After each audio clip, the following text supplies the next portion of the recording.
As the game ended, LeBron saw that person in the stands and realized his 15-year secret was about to come out.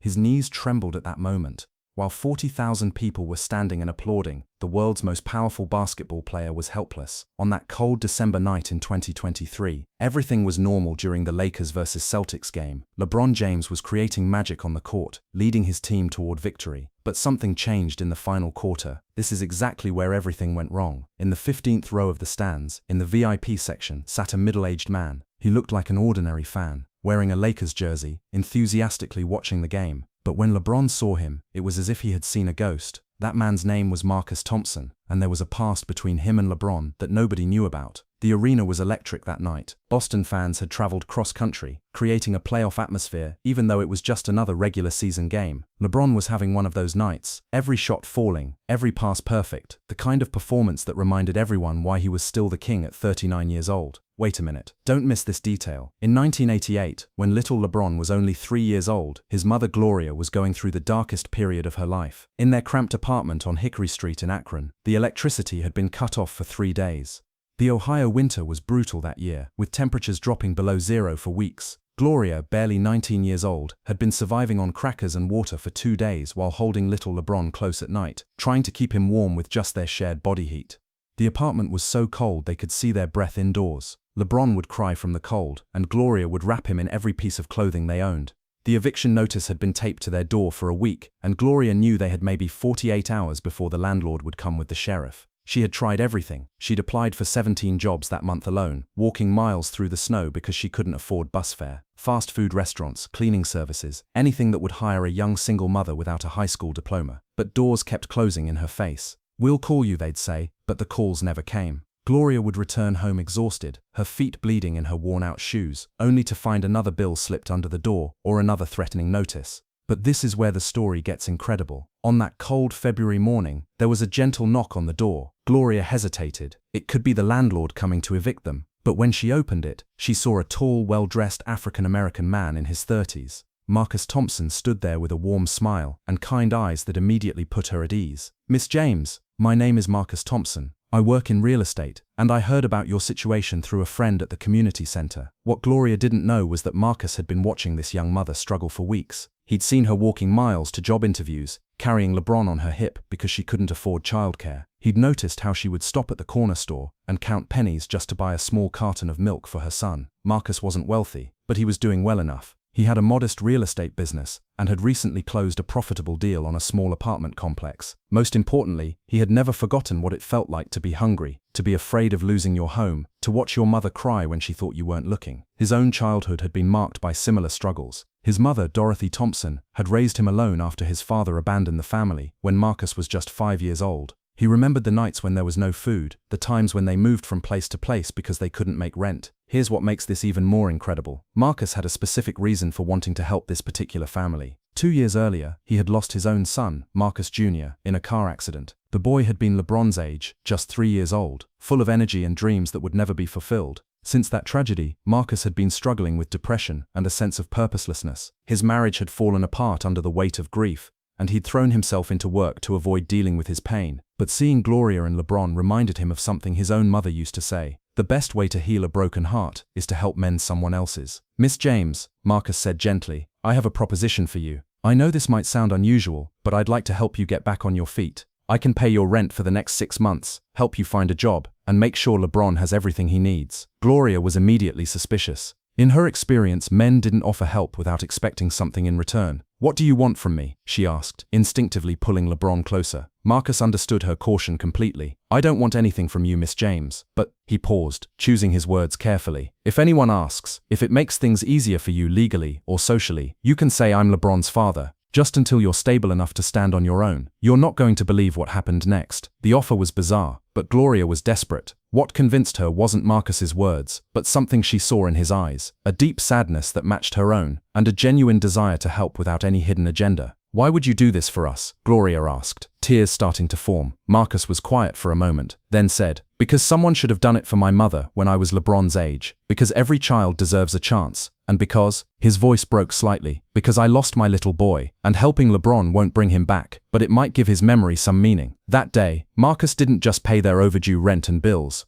He took them grocery shopping, filling their refrigerator for the first time in months. He bought LeBron winter clothes that actually fit, toys that weren't broken, and books that sparked the young boy's imagination. But the most shocking thing was this: Marcus Thompson wasn't actually LeBron's real father. Everyone knew that. But what nobody understood was the depth of his commitment to this family. For the next 5 years, Marcus became the father figure LeBron never had. He didn't just visit occasionally or send money. Marcus was there for the daily stuff, teaching LeBron how to tie his shoes, helping him learn the alphabet, reading bedtime stories, and answering the million questions that curious 3-year-olds ask. When LeBron had nightmares, Marcus would sit by his bed until he fell back asleep. When the little boy got sick, Marcus would take him to the doctor and sit in the waiting room for hours. When LeBron took his first steps, Marcus was there cheering louder than anyone. Most importantly, Marcus introduced LeBron to basketball. It started innocently enough. Marcus had been a decent player in high school and thought LeBron might enjoy having a ball to play with. Here's what will blow your mind. Every Sunday, Marcus would take LeBron to the local courts at the community center. At first it was just about having fun. Marcus would set up little games, teaching basic coordination while making it enjoyable for a toddler. But as LeBron grew older, Marcus began to see something special. The boy had natural athletic ability, but more than that, he had an incredible basketball IQ for his age. LeBron would watch other kids play and immediately understand strategies that took others years to learn. "Remember, LeBron," Marcus would say during their Sunday sessions, "basketball isn't just about being strong or fast. It's about being smart, being a leader, and making everyone around you better." When LeBron was 8, Marcus bought him his first real basketball, not a cheap plastic one from a discount store, but a genuine leather Spalding that cost Marcus 2 weeks' worth of grocery money. "This is special, son," Marcus said, even though they both understood LeBron wasn't his biological son. "Champions use equipment like this, and you're going to be a champion someday." LeBron treasured that basketball more than any toy he'd ever owned. He slept with it, carried it everywhere, and practiced dribbling for hours in their small apartment until the neighbors complained about the noise. But here's where the story takes an unexpected turn. As LeBron started showing extraordinary talent on the basketball court, Marcus faced an impossible decision that would test everything he believed about love and sacrifice. Other kids' parents were starting to notice LeBron's abilities. Local youth league coaches were asking questions about his background. Sports reporters from the Akron Beacon-Journal were beginning to write about this remarkable young player who seemed to come out of nowhere. Marcus realized that as LeBron's talent became more apparent, people would start investigating his family situation more closely. They would want to know about his father, his background, his support system. "If people think I'm his father and I'm around all the time," Marcus confided to his closest friend, James Wilson, "they might think LeBron's success is because of my connections or influence. They might say he's getting special treatment or opportunities that other kids don't get." Marcus had spent enough time around youth sports to know how petty and jealous some parents could be. He'd seen talented kids held back by politics and rumors. He couldn't bear the thought of his presence somehow limiting LeBron's opportunities. "I want him to earn everything on his own merit," Marcus continued. "When scouts look at him, when colleges recruit him, when the NBA notices him, I want them to see LeBron James, not Marcus Thompson's protege. This next part will break your heart." So when LeBron turned 9, Marcus made one of the most difficult decisions of his life. He began slowly withdrawing from their daily life, not because he stopped caring, but because he cared so much that he was willing to sacrifice his own happiness for LeBron's future. The hardest part was explaining it to LeBron without crushing the boy's spirit or making him feel abandoned. "Marcus," the young boy asked one day after Marcus had missed his 3rd basketball game in a row, "why don't you come to my games anymore? Did I do something wrong?" Marcus knelt down to LeBron's eye level, fighting back tears that threatened to give away the depth of his pain. "LeBron, you didn't do anything wrong. You're becoming something very special, and the world needs to see that it's all you, son. Not me, not anyone else. Just you and your amazing talent." LeBron didn't fully understand, but he could see the sadness in Marcus's eyes.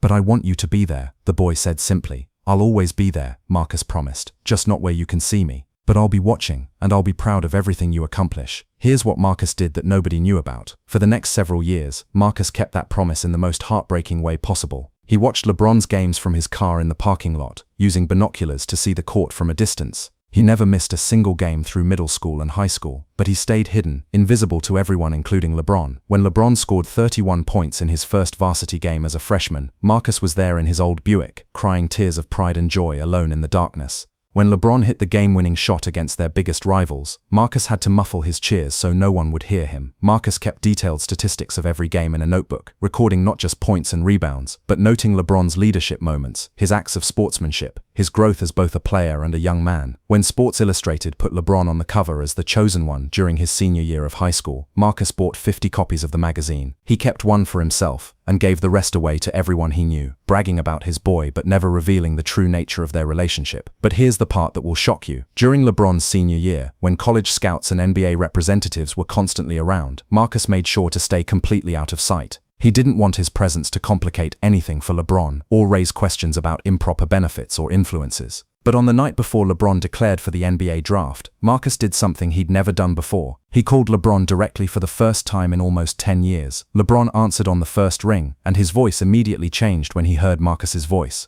"Marcus, is that really you?" "I know this might be strange," Marcus said, his own voice shaking with emotion, "but I wanted you to know how proud I am. You did this all yourself, son. Everything you achieved, every award, every victory, that's all you." LeBron was quiet for a long moment, processing the flood of emotions that hearing Marcus's voice brought back. He'd always wondered why Marcus had disappeared from his life, and now, at 18, he was beginning to understand the sacrifice that had been made. "Marcus," LeBron said softly, "I know what you did for my mum and me when I was little. I know why you stepped away. And I want you to know, you'll always be my father in my heart, no matter what." You won't believe what happened during that phone call. That conversation lasted 3 hours. They talked about everything: LeBron's fears about entering the NBA, his hopes for his career, his gratitude for everything Marcus had done, and his regret that Marcus hadn't been there to share in his high school success. Marcus told LeBron about watching every game from the parking lot, about keeping those detailed statistics, about the pride he felt seeing the man LeBron had become. "You know," Marcus said, "I used to imagine what it would be like to be in the stands cheering for you, but then I realized that what we had was even more special. I got to help shape the person you became, and now I get to watch the world discover what I knew all along, that you're extraordinary." When they finally hung up at 2 a.m., both men were crying. You won't believe what Marcus said next. "LeBron," Marcus said before ending the call, "I have one request. When you make it big in the NBA, and you will, don't feel like you owe me anything. You don't owe me money. You don't owe me recognition. You don't owe me a place in your spotlight. Just be the man I know you can be." But LeBron had already made up his mind about something. "Marcus, when I sign my first NBA contract, you're getting half of my signing bonus." No arguments. Marcus was silent for a moment, overwhelmed by the gesture. "If you insist on giving me something, don't give me money. Give me this promise: help other kids the way I tried to help you. That's all I want, for you to pay it forward." LeBron promised, and that promise would shape the rest of his life in ways neither of them could imagine. Now here's where the story gets even more incredible. Throughout LeBron's first NBA seasons with Cleveland, Marcus continued to watch from afar, but now he had a new routine. He would watch every game on television, keeping the same detailed statistics in his notebook that he'd maintained during high school. He recorded every interview, every highlight, every moment of LeBron's growing career. When LeBron struggled in his first playoffs, Marcus wanted desperately to call and offer encouragement. When LeBron lost to the Spurs in the 2007 finals, Marcus sat in his living room and wept for the disappointment he knew LeBron was feeling. But he kept his distance, honoring the promise he'd made to himself to let LeBron succeed on his own terms. Then something changed everything. In 2010, when LeBron made the decision to join the Miami Heat, Marcus watched the backlash with growing concern. He saw how the media and fans turned on LeBron, calling him selfish, ungrateful, and a traitor to his hometown. Marcus knew the real LeBron, the generous, thoughtful young man who had promised to help other kids.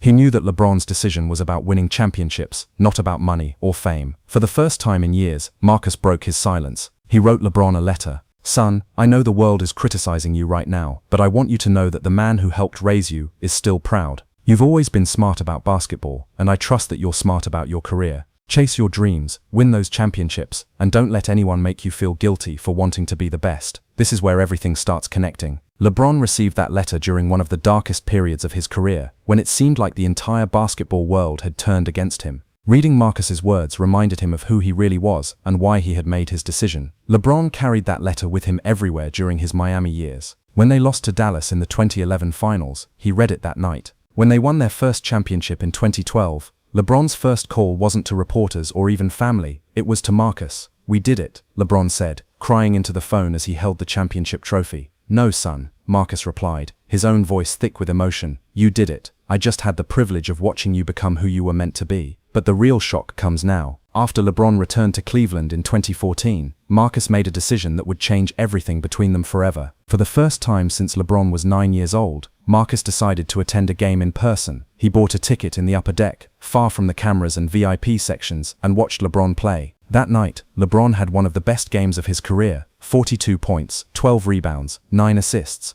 After the game, LeBron felt a strange energy in the arena, like someone special had been watching. 2 weeks later, Marcus attended another game. This time, he sat a little closer to the court. Then another game. Closer still. He was slowly working up the courage to let LeBron know he was there. This is the moment that will give you chills. During the 2016 playoffs, when Cleveland was making their historic run to end the city's 52-year championship drought, Marcus was at every home game. He'd developed a routine: arrive early, sit in section 127, row 15, seat 8, the same seat every time. The ushers began to recognize him as a regular, this well-dressed older man who seemed more emotionally invested in LeBron's performance than anyone else in the arena. On the night of Game 7 of the finals against Golden State, the most important game in Cleveland sports history, Marcus couldn't afford a ticket to the sold-out arena. So he did what he'd done during LeBron's high school years. He sat in his car in the parking lot, listening to the radio broadcast. When LeBron hit that legendary block on Andre Iguodala with less than 2 minutes left, Marcus screamed so loud in his car that arena security came running to check on him. When Kyrie Irving hit the championship-winning three-pointer, Marcus got out of his car and danced in the parking lot like a man half his age. Here's what happened next that nobody knows. After Cleveland won the championship, LeBron was doing interviews on the court when he spotted someone familiar in the crowd of team personnel and media. It was Marcus, wearing a maintenance crew uniform, quietly cleaning up around the court area. In the days leading up to Game 7, Marcus had gotten a temporary job with the arena's cleaning crew just so he could be inside the building for LeBron's greatest triumph. When their eyes met across the court, both men froze as if time had stopped.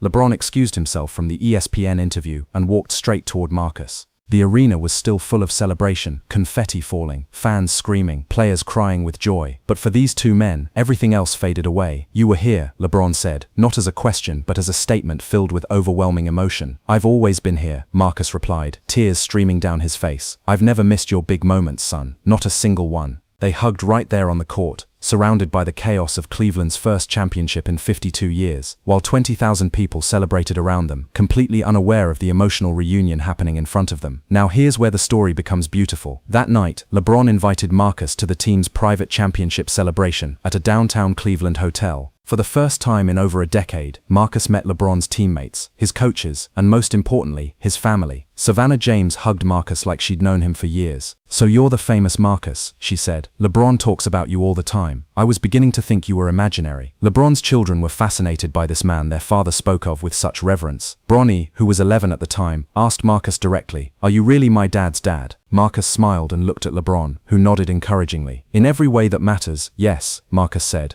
"Your father is the most extraordinary man I've ever known, and you should be proud to be his son." But wait, the story gets even more emotional. From 2016 onward, Marcus became a regular presence in LeBron's life again. Not as a father figure, LeBron was a grown man with his own family now, but as a cherished family friend and mentor. Marcus attended family barbecues, holiday celebrations, and of course, every Lakers game once LeBron moved to Los Angeles in 2018. The Lakers organization, learning about Marcus's incredible story, gave him a permanent VIP pass and a reserved seat. Marcus would sit in the same section for every home game, and LeBron would always look for him before the opening tip. It became their little ritual. LeBron would nod to Marcus, and Marcus would give him a thumbs up. That simple exchange meant everything to both of them. Then came 2023, and everything changed again.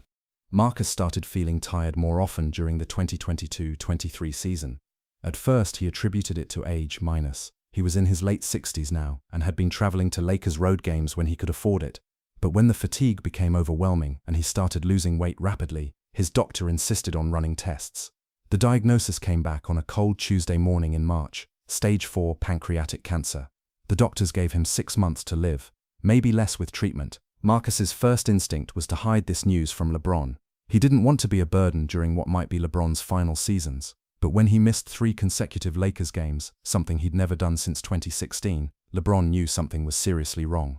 This is the part that will break your heart. When LeBron found out about Marcus's cancer diagnosis, he immediately dropped everything and went into full action mode. He flew Marcus to Cedars-Sinai, UCLA Medical Center, and MD Anderson in Houston, seeking second and third opinions from the best oncologists in the country. He hired a team of specialists, arranged for experimental treatments, and moved Marcus into the fully equipped guest house on his Brentwood property so he could monitor his care personally. "Marcus," LeBron said as they sat in the oncologist's office reviewing treatment options, "you spent years taking care of me when I couldn't take care of myself. Now it's my turn to take care of you." But Marcus was resistant to all the attention and expense. "Son, you have a family, a career, endorsement obligations. You don't need to be worrying about an old man who's lived his life." LeBron's response was immediate and firm. "You are my family. You've been my family since I was 3 years old. We're going to fight this together, and I don't want to hear any arguments about it. What happened during the treatment will amaze you. During Marcus's chemotherapy sessions at Cedars-Sinai, LeBron was there for every single appointment. He would arrive with books to read aloud, card games to pass the time, or sometimes just sit quietly and talk about life, basketball, and memories. Other patients and nurses would stare in amazement. Here was one of the world's most famous athletes, worth hundreds of millions of dollars, spending hours in a chemotherapy ward holding the hand of an elderly man. LeBron never acted like he was doing Marcus a favor. Instead, he treated it like the privilege it was, getting to spend quality time with the man who had shaped his character and values. Marcus's treatments fell during the heart of the 2023-24 NBA season, and remarkably, LeBron was having one of the best seasons of his career. When reporters asked him about his motivation and energy at age 39, LeBron would simply say, "I'm playing for someone very special to me." After every game, win or lose, LeBron would call Marcus from the locker room. If it was a home game, he'd drive straight to the hospital or back home to check on Marcus before doing anything else. But here's what Marcus did that shocked everyone. Despite being weak from chemotherapy and weighing 40 pounds less than when the treatment started, Marcus insisted on attending LeBron's games whenever he felt strong enough. He would arrive at Crypto.com Arena in a wheelchair, wearing his Lakers gear, with a small portable oxygen tank and a nurse that LeBron had hired to accompany him. The Lakers medical staff had set up a special area where Marcus could rest if he needed to leave his seat.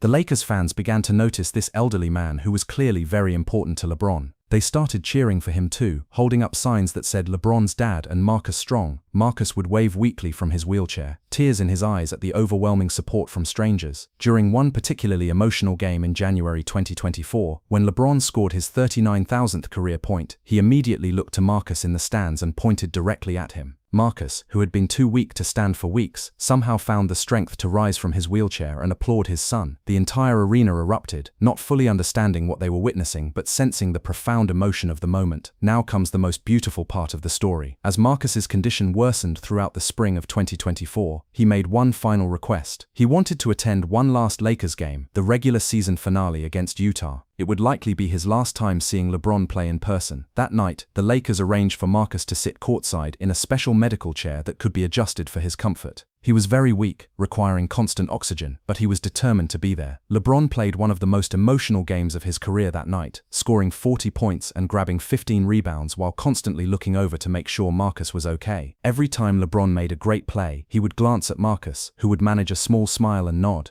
After the game, instead of going to the locker room for interviews, LeBron sat on the court next to Marcus's chair. They talked for 30 minutes while the arena emptied around them, security and staff giving them space, understanding the significance of the moment. Here's what Marcus told LeBron that night. "Son," Marcus said, his voice barely above a whisper but filled with love, "I want you to know that these have been the best years of my life. Watching you grow from that little boy in Akron who was afraid of the dark to the man you are today, I couldn't be more proud if you were my biological son." LeBron was crying openly now, not caring who might see. "Marcus, you saved my life. You saved my mom's life. Without you, I don't know where we'd be." Marcus smiled weakly and took LeBron's hand. "You would have found a way, LeBron. Champions always do. But I'm grateful, so grateful, that I got to be part of your story. The final chapter will leave you speechless." Marcus Thompson passed away peacefully 2 weeks later on a quiet Sunday morning at LeBron's home. He was surrounded by the James family, LeBron, Savannah, and all the children, who had come to love him as their grandfather. His last words were to LeBron, "Keep making me proud, son, and remember your promise. Help the next kid who needs it." LeBron held Marcus's hand as he took his final breath, feeling like he was losing a father all over again, but also feeling overwhelming gratitude for the gift Marcus had been in his life. You won't believe this, but LeBron's grief was profound, but he channeled it into action exactly as Marcus would have wanted. Within a month of Marcus's passing, LeBron announced the creation of the Marcus Thompson Foundation, dedicated to helping single-parent families get back on their feet. But LeBron went beyond just creating another charity. He decided to share Marcus's story publicly for the first time, breaking the 15-year silence about the man who had shaped his life. In an emotional press conference at the I Promise School in Akron, with Marcus's photo displayed prominently behind him, LeBron told the world about his guardian angel. "Marcus Thompson was never legally my father," LeBron said, his voice breaking as he spoke, "but he was my dad in every way that mattered. He taught me that family isn't just about blood, it's about love, sacrifice, and showing up when someone needs you most."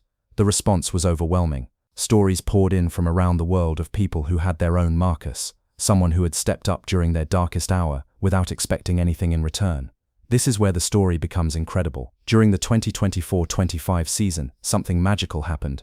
LeBron began playing with a passion and purpose that reminded everyone why he was called the king. He dedicated every game to Marcus's memory, and his performance on the court reflected that emotional commitment. In the playoffs, LeBron wore a special black armband with MT embroidered in gold thread. When reporters asked about it, he would simply say, "Playing for my guardian angel." The Lakers, fueled by LeBron's inspiration and leadership, made an unexpected run to the Western Conference Finals. LeBron was playing some of the best basketball of his career at age 40, averaging 28 points, 8 rebounds and 9 assists in the playoffs. Before Game 7 of the conference finals, LeBron spent an hour at Marcus's gravesite in Akron, talking to him like he was still alive. "I know you're watching, Marcus," LeBron said aloud, placing fresh flowers on the grave. "This one's for you. Everything I do from now on is for you. What happened in that Game 7 will give you chills." LeBron played 47 minutes and scored 45 points in that decisive game. With 30 seconds left and the Lakers trailing by 1 point, LeBron hit a three-pointer from 28 feet out that sent the Lakers to the NBA Finals. As the shot went through the net, LeBron looked up to the sky and said clearly enough for the courtside microphones to pick up, "That was for you, Marcus." The entire Lakers team and coaching staff understood the significance of that moment. They had all heard the story of Marcus Thompson and knew that LeBron was playing with the spirit of his guardian angel. But here's the most beautiful part. The Lakers won the championship that year, with LeBron earning Finals MVP at age 40, the oldest player ever to win the award.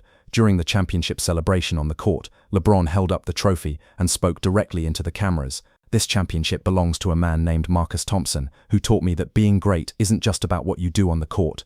It's about how you treat people, how you lift others up, and how you love without expecting anything in return." In the locker room after all the interviews and celebrations, LeBron sat quietly with the championship trophy. He placed Marcus's photo, the same one from the press conference, next to the golden ball and whispered, "We did it, Dad. We finally did it together." The legacy continues. Today, the Marcus Thompson Foundation has helped over 10,000 single-parent families across the country. It provides everything from emergency rent assistance to educational scholarships to comprehensive mentorship programs. But most importantly, it connects struggling families with volunteer Marcus figures, successful adults who are willing to step up and make a long-term difference in a child's life, asking for nothing in return. The foundation's impact is measurable and profound. Scholarship recipients are 300% more likely to volunteer in their communities, 250% more likely to mentor other young people, and 400% more likely to make charitable donations, despite often having modest incomes themselves. Here's what LeBron's children learned. Bronny, Bryce and Zuri James all knew Marcus as their grandfather during the final years of his life. They attended his funeral and understood that their father's success was built on the foundation of unconditional love that Marcus had provided. Now, as young adults and teenagers, they all volunteer regularly with the Marcus Thompson Foundation. Bronny, who's pursuing his own basketball career, often tells young players about his grandfather Marcus and the importance of having positive role models. "My dad always taught us that success means nothing if you don't use it to help others," Bronny says. That's what Grandpa Marcus showed him, and that's what he's showing us. The story's most powerful lesson. LeBron James retired after that championship season, having accomplished everything he could dream of in basketball. But his real legacy isn't the points he scored, the records he broke, or the trophies he won. It's the lives he's changed through Marcus's foundation and example. At his retirement ceremony, before a packed arena in Los Angeles, LeBron's final words were about Marcus Thompson. "Basketball made me famous, but Marcus Thompson made me a man. He showed me that the greatest victory in life isn't winning a championship, it's being someone that others can count on. That's the lesson I'll carry with me forever, and that's the legacy I want to leave behind." And here's the final secret. In LeBron's new post-retirement home, there's a room dedicated entirely to Marcus Thompson. It contains every letter Marcus ever wrote, every photo they took together over the years, and the detailed notebook Marcus kept with statistics from every game LeBron ever played. But the centerpiece of the room is something simple yet profound,